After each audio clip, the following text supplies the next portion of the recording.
Soy Carlos Reich y te invito a que me acompañes a surfear por los Salmos.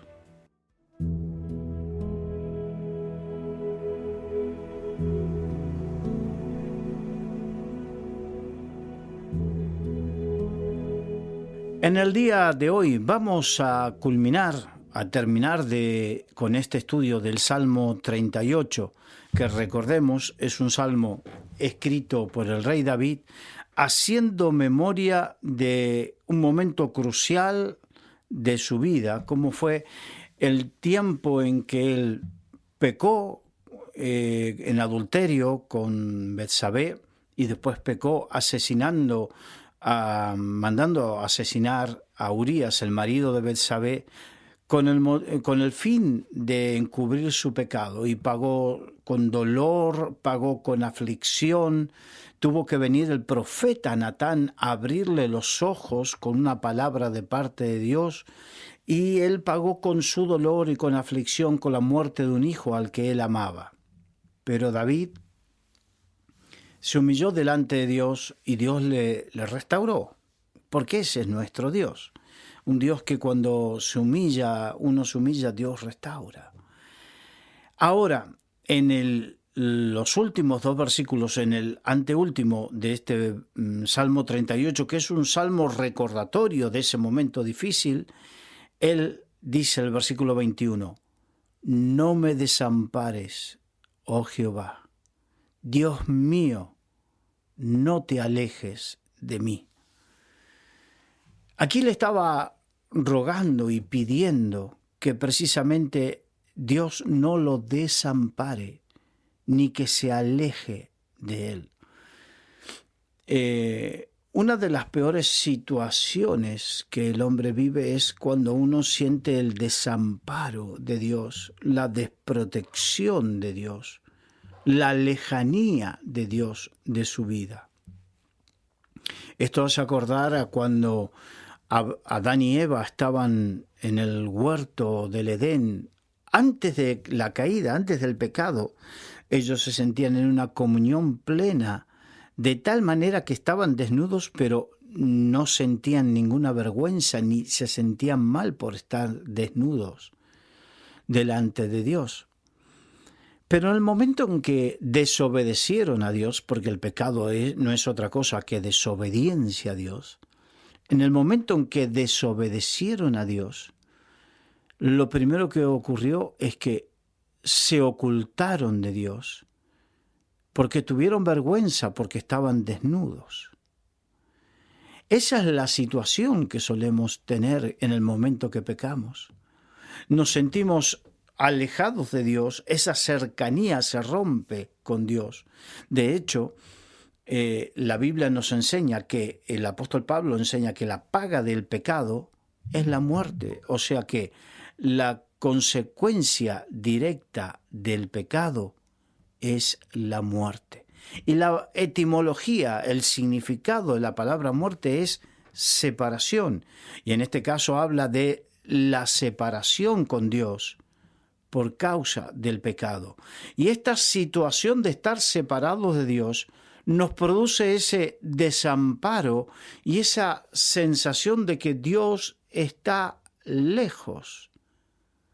Lejos. No es que Dios está lejos, en sí es yo me alejé de Dios por causa del pecado. Y la otra sensación que tuvieron es que se sentían desnudos y se cubrieron con hojas de árbol.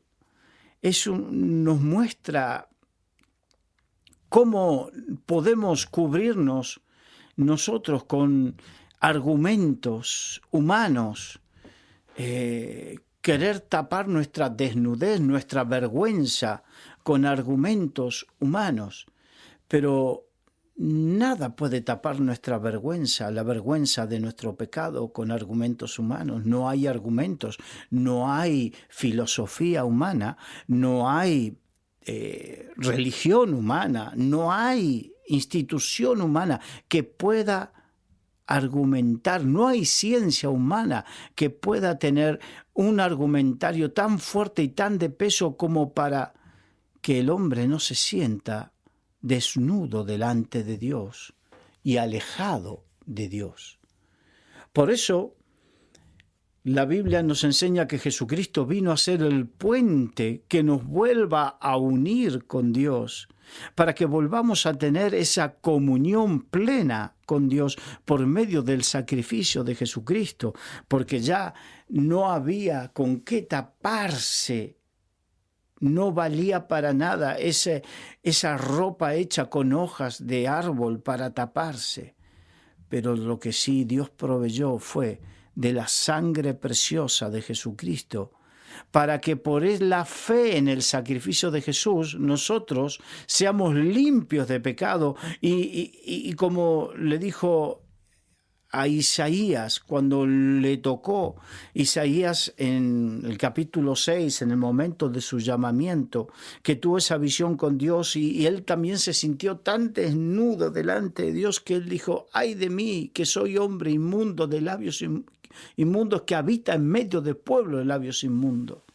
Él se sintió tan incapaz de acercarse a Dios, y en esa situación de haberse humillado delante de Dios, Dios envió un ángel que tomó unas tenazas y con esas tomó un carbón encendido del altar de Dios y tocó los labios de Isaías y dijo: he aquí, he quitado tu culpa y limpio tu pecado. Eso es lo que Dios hace. No las hojas de árbol, sino la obra de Dios en nuestra vida es quitarnos la culpa y limpiarnos de pecado. Y eso nos reconcilia nuevamente con Dios y nos hace sentir cercanos a Dios y no lejanos. Nos hace sentir amparados y protegidos por Dios y no solos y desvalidos. Ahora, lo importante a saber, lo importante a reconocer, no es que Dios se alejó de nosotros, no es que Dios nos desamparó, sino que por la elección del pecado, nosotros nos alejamos de Dios. Nosotros nos quitamos de su amparo, nos vamos de debajo de su protección. Hay un salmo que dice: el que habita al abrigo del Altísimo. Cuando uno habita en comunión con Dios, en obediencia y en comunión de amor con Dios, dice que habita al abrigo del Altísimo, morará bajo la sombra del Omnipotente. O sea, el Todopoderoso hace sombra sobre nuestras vidas, una sombra protectora, una sombra de amor, una sombra protectora. Pero cuando pecamos, elegimos salir de su sombra, de su protección, de su amor.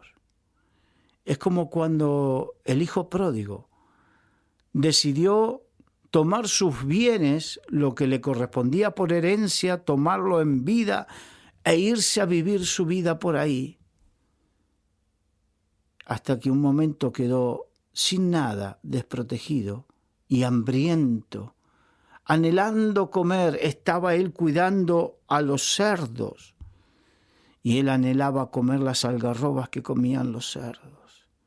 Hay que tener hambre, hay que pasar necesidad, hay que estar mal en la vida para anhelar comer la comida de los cerdos. Y eso le pasaba al hijo pródigo. Pero la gran enseñanza es que el hijo pródigo, cuando reaccionó, dijo: iré a la casa de mi padre. Y ahí en la casa del padre, el padre lo estaba esperando. Cada día miraba por el camino con la esperanza y la fe de que su hijo regresara. Y cuando su hijo regresó, no le reprochó nada. Simplemente lo amó, lo perdonó, le cambió sus ropas viles por ropas espléndidas y le volvió a poner el anillo que le daba la autoridad como hijo en esa casa. Él pensaba que iba a volver como uno de los jornaleros, pero como hubo verdadera humildad en ese corazón, no volvió como uno de los jornaleros, volvió como hijo del Señor de esa casa, porque así es nuestro Dios.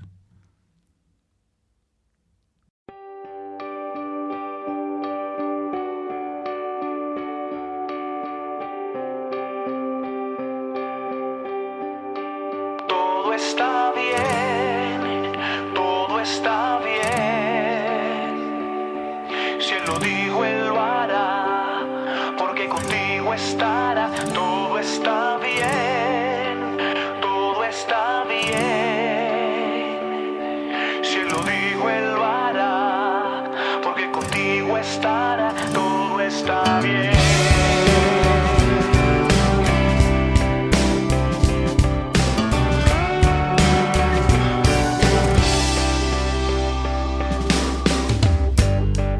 No permitas que la circunstancia sea más grande que tu fe.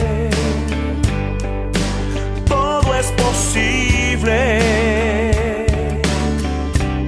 si te atreves a creer. Todo está bien, todo está bien. Si Él lo dijo, Él lo hará, porque contigo estará. Todo está bien, todo está bien. Si Él lo dijo, Él lo hará, porque contigo estará. Todo está bien.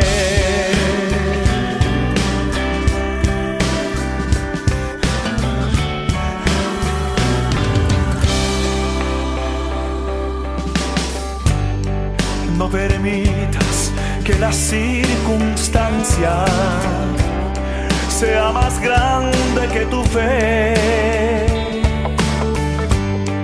Todo es posible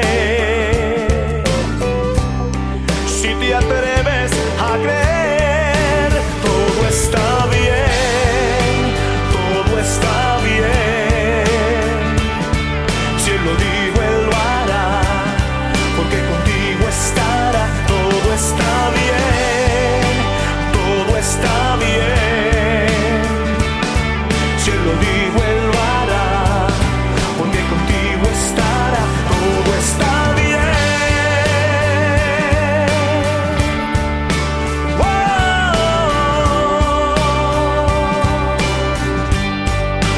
Todo está bien. Todo está bien.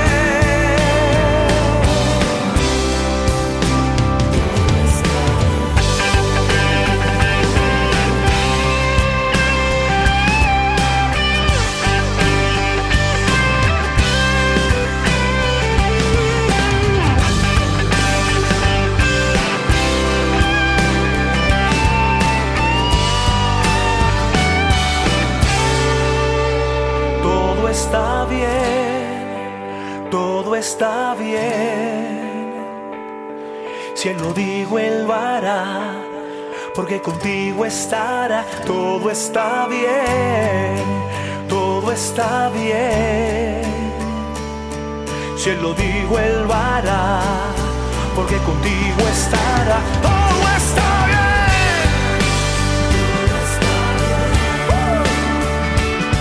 Si Él lo dijo, Él lo hará, porque contigo estará. Todo está bien, todo está bien.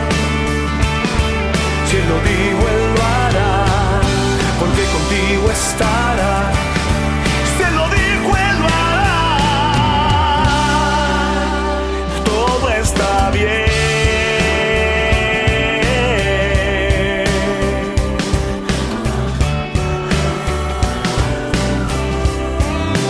Todo está bien.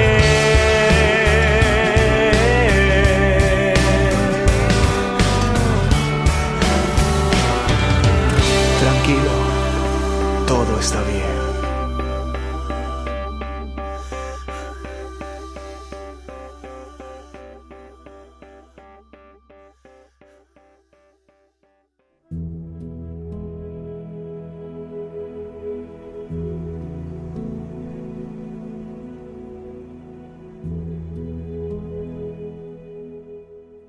Y terminando ya con este Salmo 38, este rico en enseñanzas, Salmo 38, en el versículo 22, David dice, estaba orando a Dios y le dice, apresúrate a ayudarme, oh Señor, mi salvación. Apresúrate. Sí.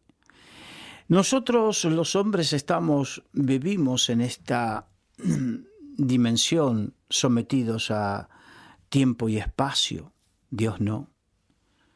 Para Dios no existe ni ayer, ni hoy, ni mañana. Él es el gran yo soy, presente continuo. Pero nosotros estamos apresurados. Dios no. Nosotros estamos limitados. Dios no. Por eso David decía, apresúrate a ayudarme. Y por eso muchas veces, por esta misma situación, muchas veces es que nos sentimos en esa situación de que estamos apresurados a que Dios nos ayude, a que nos estamos asfixiando por la situación. Pero Dios no llega tarde, nunca llega tarde.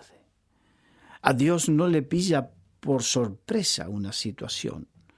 Esto hace acordar cuando Lázaro había muerto y Marta y María, sus hermanas, le enviaron a decir a Jesús que Lázaro estaba gravemente enfermo. Pero Jesús no se dejó sobrellevar por la situación, ni aún por el amor que le tenía a su amigo y a esa familia. Él siguió haciendo lo que tenía que hacer hasta que Lázaro murió y entonces le dijeron, ya, no hace falta. Pero Jesús dijo, iré y le sanaré. Y cuando llegó le dijeron, pero Señor, ya hiede, porque ya lleva 4 días muerto. Marta y María, las hermanas de Lázaro, estaban limitadas como tú y como yo a tiempo y espacio. Y si bien Jesucristo estaba en carne, por eso también tenía esa limitación tiempo y espacio, pero Él, como es todopoderoso y en Él operaba toda la gloria y la potencia de Dios, lo resucitó de los muertos. Por eso no está apurado. Nosotros estamos apurados porque vemos las limitaciones naturales, pero Dios, que es todopoderoso, no ve esas limitaciones naturales ni le impiden a Él hacer la obra. Por eso nosotros también somos, Señor, apresúrate, ayúdame. Si fuese ayer, mejor que hoy. Pero la cuestión de los que hemos aprendido o estamos aprendiendo de la fe es que Dios no llega tarde. Aunque a nosotros nos parezca, por las circunstancias que estamos viviendo, por la situación que vivimos, las situaciones que nos apremian, aunque parezca que llega tarde, pero en verdad Dios no llega tarde. ¿Por qué? El apóstol Pablo lo dice de una manera maravillosa. Romanos 8:28 dice, en los caminos de los que aman al Señor, todas las cosas ayudan a bien. Sí, aún esas cosas que te oprimen, que te presionan, que te hacen vivir esta situación de asfixia, todo eso ayuda para bien. Pero no a todos, cuidado, a los que aman al Señor. Y termina diciendo, a aquellos que con un propósito fueron llamados. Por lo tanto, cuando nos toque pasar por situaciones difíciles, si amamos a Dios, nos ayudará bien. Aunque al principio, en un momento, no lo veamos así, sino que veamos nuestro fin, veamos las situaciones, veamos tantas cosas.